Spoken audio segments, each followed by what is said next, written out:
Today's lesson is recognize agents, and this is not a big or lengthy lesson. It is very simple concept we need to understand.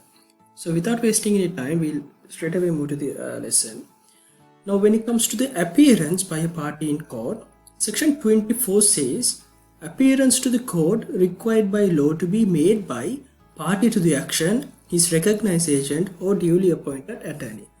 දැන් යම්කිසි අවස්ථාවකදී ඔබට අධිකරණයේ ඉදිරියේ පෙනී ඉන්නට අවශ්‍යයි නම් when you wants to appear in before the court you can appear by yourself. ඔයාට ඔයා වෙනුවෙන් ඔයාට අධිකරණයෙම පෙනී ඉන්න පුළුවන්. ඒතකොට කෝට් එකකදී නඩුවකදී plaintiff or defendant වෙනුවෙන් පෙනී සිටීමක් සම්බන්ධයෙන් අපි උදාහරණයක් විදිහට plaintiff ගත්තොත් දැන් මේ plaintiff වෙනුවෙන් අධිකරණයේ පෙනී ඉන්න appearance කරන්න පුළුවන් කවුද කියන ප්‍රශ්නය આવොත් එහෙම එතනදී section 24 කියනවා පාර්ශ්ව තුනක් සඳහන් කරලා තියෙනවා plaintiff වෙනුවෙන් appear වෙන්න පුළුවන් කියලා.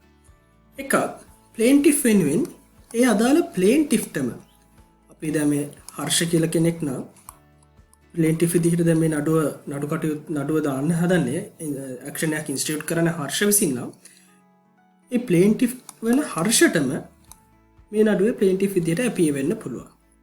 එහෙමත් නැත්නම් එයාට පුළුවන් කවුරු හරි attorney කෙනෙක්ව proxy එකක් කරහා attorney at law කෙනෙක්ව appoint කරන්න. එහෙම proxy එකක් කරහා attorney at law කෙනෙක්ව appoint කරොත් plaintiff වෙනුවෙන් appearance කිරීමේ බලය තියෙන්නේ මේ attorney at law ට. ඒකට එයාට appear වෙන්න පුළුවන් on behalf of the plaintiff. ඊට පස්සේ තවත් අවස්ථාවක් තියෙනවා මේ recognized agent. දැන් agent කෙනෙක් ඔයාලා දන්නවා. agent කෙනෙක් කියන්නේ වෙනුවෙන් කවුරු හරි ඉන්න on behalf of a person who is representing on behalf of that person.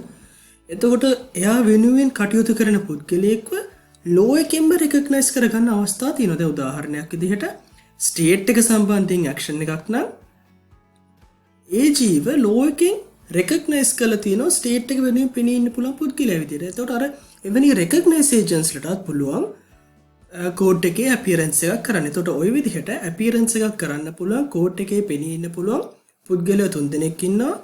එකක් party to the action, a party himself can appear in the court on behalf of himself, or he can appoint an attorney at law to appear on behalf of himself, or a recognized agent could also be appear on that person. Now the question is, who are the persons mentioned under this recognized agent? මේ recognized agent විදිහට හඳුන්වන පුද්ගලයා කවුද කියන එක තමයි ඊළඟ ප්‍රශ්නේ. section 25 හඳුන්වලා තියෙනවා මේ recognized agents ලා කියන්නේ කවුද කියලා. Now, one such recognized agent is Attorney General. He is a recognized agent. He is acting on behalf of the state. So, on behalf of the state, if the state become a plaintiff or state become a defendant, the appearance for that party can be done by the recognized agent or by the Attorney General as per the section 25. Right? Or any attorney appointed by the Attorney General to appear on behalf of the state. Sometimes AG not himself appear. He appoint another attorney, or we said a counsel. Right? So that counsel is a recognized agent to appear on behalf of the plaintiff or defendant who is a state. Right? If the state is the party to the action, an attorney appointed by the Attorney General is a recognized agent under the section 25, and as per section 24 a recognized agent could appear in the court. Right? So see the link between section 24 and section 25. So those are the things with regard into the appearance on behalf of the state by AG or an attorney appointed by the AG, and also person holding general power of attorney. If the party is not reside within the local limits of the jurisdiction of the court, then such party may appoint an attorney by a power of attorney. Right? It could be a general power of attorney or a special power of attorney. But however, if a power of attorney being given to a particular person, such person may appear in the courts as a recognized agent on that party. But there's a limitation. That party has to be, or the plaintiff or the defendant should not be a resident within the local limits. If he is outside the residence of the local limits of the court where the case has been filed, then in such instances the party could appoint a person via power of attorney. So in such instance, that person holding the power of attorney could appear on behalf of that person. right? So that is another instance for a recognized agent. Now the third final instance is person carrying on trade or business on behalf of the party. The party not reside within the local limits of the jurisdiction. Now if a person is carrying trade or business on behalf of the party, in such instances that particular person who is carrying the business may appear on behalf of that party as the recognized agent. ඉතින් ඔය විදිහට section 24 කියලා තියෙන recognized agent කෙනෙක් කියන එක කවුද කියන එක section 25 interpret කරලා තියෙනවා. පුද්ගලයෝ හතරක් general power of attorney එකක් තියෙනවා නම් එහෙමත් නැත්නම් state එක සම්බන්ධයෙන් state එක පාර්ටියක් වෙන අවස්ථාවකදී attorney general recognized agent කෙනෙක් කියලා කියනවා. එහෙමත් නැත්නම් state එක පාර්ටියක් වෙන අවස්ථාවකදී attorney general විසින් appoint කරන attorney කෙනෙක් recognized agent කෙනෙක් විතර section 25 දක්වලා තියෙනවා. section 27 කියනවා දැන් අපි මෙතනදී කියවන appointment of attorney කෙනෙක් appoint කරන්නේ කොහොමද කියලා section 27 කියනවා. In section 27 they say the appointment of an attorney at law shall be made in writing, signed by the client and filed in the court. So he has to do three things. It has to be done in writing. We call it as a proxy. The proxy has to be signed by the client and this proxy has to be filed in the relevant court. And he shall mention the address for the purpose of service of any process. Now in here, the attorney at law's address has to be stated. Now in the recent amendment, the attorney at law's email address also has to be stated for the purpose of service of processes. ඊට පස්සේ proxy එක මේක කරාට පස්සේ මේකට දාලා proceedings එහෙමත් නැත්නම් අපි කියන්නේ pleadings තියෙනකොට දැන් plaint එක හෝ plaint එක හරි answer එක හරි replication එකක් හරි motion එකක් හරි මොන හරි කාරණාවක් වුණාම අර අනෙක් පාර්ශ්වයට දන්වන්න ඕන අවස්ථාවේදී ඒ අදාළ processes serve කරන්නේ මේ proxy එකේ සඳහන් කරලා තියෙන address එකට මේ proxy එකේ සඳහන් කරලා තියෙන email එකට. ඒතර මේ email එක කලින් requirements වල තිබුණේ නැහැ. නමුත් latest amendment එකත් එක්ක email කියන එකත් අනිවාර්යෙන් proxy එකේ සඳහන් කරන්න ඕනේ. දැන් මේ proxy එක court එකේ file කරාට පස්සේ until such time it is revoked with the leave of the court, the proxy shall be enforced. Right? proxy එකක් තුලින් attorney කෙනෙක් appoint කරාට පස්සේ මේක proxy එක revoke කරන්න ඕනේ. ඒ attorney විවත් කරනවා නම් ඒ proxy එක revoke කරද්දී අධිකරණයට දන්නලා අධිකරණයේ අවසරය leave එක අරගෙන තමයි proxy එකක් revoke කරන්න පුළුවන්. මේ proxy එක revoke කරනකම් මේක බලපවතිනවා. මේකේ නම සඳහන් attorney at law මේ අදාළ නඩුව සම්බන්ධයෙන් appear වෙන්න ඕනේ මේක revoke වෙන අවස්ථාව දක්වා. right? මේ proxy එක enforce කියලා කියනවා. දිගටම බලපවත්වනවා කියලා කියනවා. අධිකරණයේ අවසරයකින් මේක revoke කරනකම්. Now in Lechman versus Christian it says a lawyer cannot appear without a proxy being filed. දැන් මේ proxy එකක් file කරන්නේ නැතුව lawyer කෙනෙක්ට appear වෙන්න බෑ කියනවා අධිකරණය. මොකද section 24 කියනවා he has to duly appointed attorney. attorney කෙනෙක් වුණාට වැඩක් නැහැ. මෙයාව ඒ අදාළ පුද්ගලයා විසින් appoint කරගත්තේ නැත්නම්. ඒතකොට ඒ appointment එක සිද්ධ වෙන්නේ proxy එකක් හරහා. ඒ නිසා Lechman versus Christian එකේදී කියනවා proxy එකක් file කරන්නේ නැතුව court එකේ appear වෙන්න බෑයි කියලා.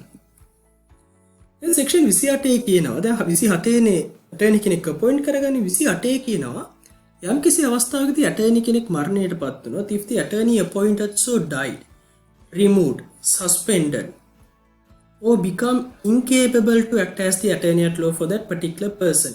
In such instances, at any time before the judgment, no further proceeding shall be taken until 30 days. Then appoint කරපු attorney section 28 කියන appoint කරපු attorney මරණයටපත් වුණොත් එහෙම තවදුරටත් මේ පුද්ගලයාව appearance එකක් නැහැ. එහෙනම් ඒ අලුත් attorney කෙනෙක් appoint කරගන්නකම් දවස් 30කට මේ නඩුව further proceedings hold කරනවා. No further proceeding shall be taken until 30 days. නැතර දවස් 30ක් දෙනවා අලුත් new attorney කෙනෙක් appoint කරගන්න. අලුතෙන් proxy එකක් file කරලා අලුතෙන් attorney කෙනෙක් appoint කරන්න දවස් 30ක කාලයක් දෙනවා. මොකද එහෙම නැති වුණොත් එහෙම ඒ අදාළ party එකට appearance නැහැ. representation එකක් නැහැ. Now the representation is a right which is guaranteed under the fundamental rights under the Constitution of Sri Lanka. So therefore there has to be the representation unless there will be a violation of that person's right to representation. So therefore, if the attorney so appointed is died, removed or suspended or becoming incapable to act, the proceedings will be stayed for a 30 days, and within that such time that particular person has to appoint a new attorney by filing a proxy after giving notice to the other party to appoint another attorney. දැන් මේ දවස් 30 ඇතුළතදී අනෙක් පාර්ශවයට දැනුවත් කරලා අධිකරණයේ මේ අලුත් proxy එක file කිරීමක් කරන්න ඕනේ කියලා සෙක්ෂන් 28 කියනවා.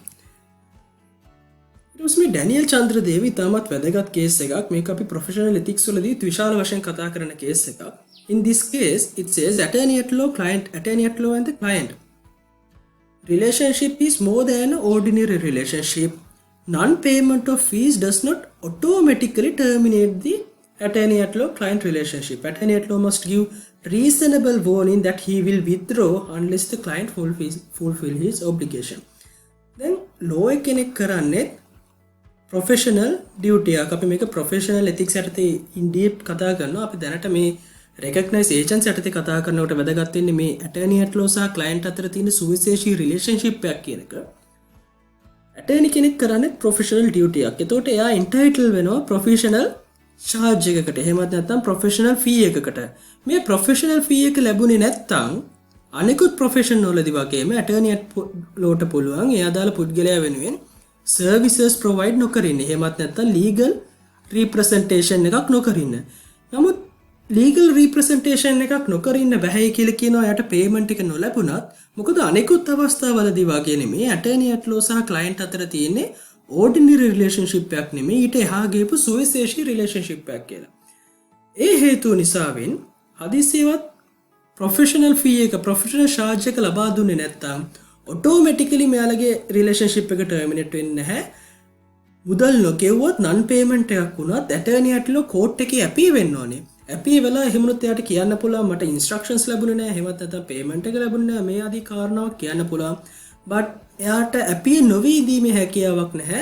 එයාට appeal නොවී ඉඳලා කියන්න බෑ මට payment එක නොලැබුණ නිසා appeal නොවුනේ කියලා, because he has a more relationship than an ordinary relationship with the client. So in such instances what he can do is he can give a reasonable warning to the client and says that I will withdraw the case unless you fulfill your obligations, unless you pay my professional charges, I will withdraw the case. So there should be a reasonable warning given to that particular person. Only after that the attorney at law can terminate the proxy, he can revoke the proxy, but unless until such time he cannot say due to the non-payment our relationship or the proxy has been automatically revoked. Right? ඔන්න ඔය කියන කාරණා තමයි අපිට recognize agent යටතේ කතා කරන්න තියෙන්නේ. appearance සහ recognize agent යටතේ මේ පාඩම ඉතාමත් අමාරු පාඩමක් නෙමෙයි. ඔයාලට මොන හරි ගැටලු තියෙනවා නම් අර කලින් අවස්ථාවවලදී වගේ ඔයාලට පුළුවන් Viber හෝ WhatsApp හරහා අපිට ඒ ගැටලු අපි වෙත එවන්න.